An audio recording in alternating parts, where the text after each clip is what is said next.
लोग गोड़ लागत तनी प्रणाम करत तनी। आप सब कैसन बानी जो जरूर बताइए। आज हम उपस्थित बानी एक भक्ति होली सॉन्ग लेके, गीत लेके। बड़ा ही मज़ेदार बा, बड़ा ही अच्छा बा, तो जरूर सुनी जा, लाइक करी जा, शेयर करी जा, और चैनल पर नया बनी तो सब्सक्राइब करी जा। प्लीज़ एक लाइक जरूर करी जा और प्यारा सा कमेंट करी जा।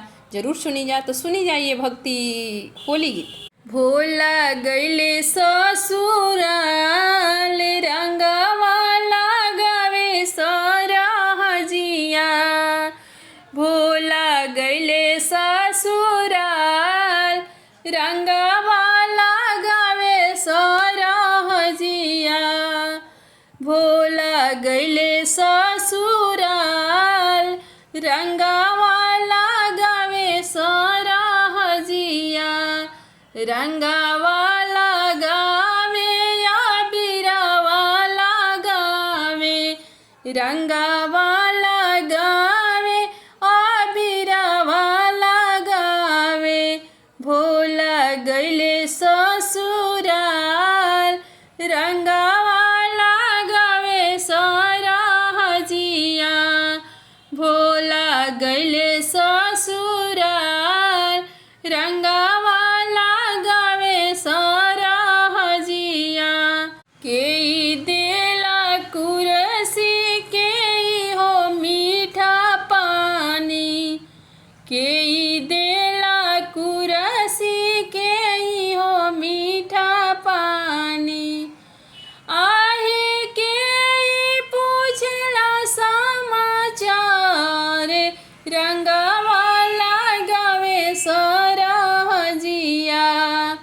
भोला गईले ससुराल रंगवा लगावे सरहजिया।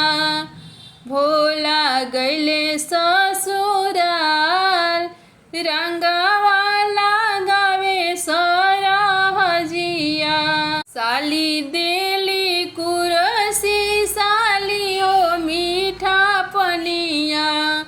साली देली कुरसी, साली ये मीठा पनिया। आहे सासु पूछली समाचार, रंगवा लगावे सरहजिया।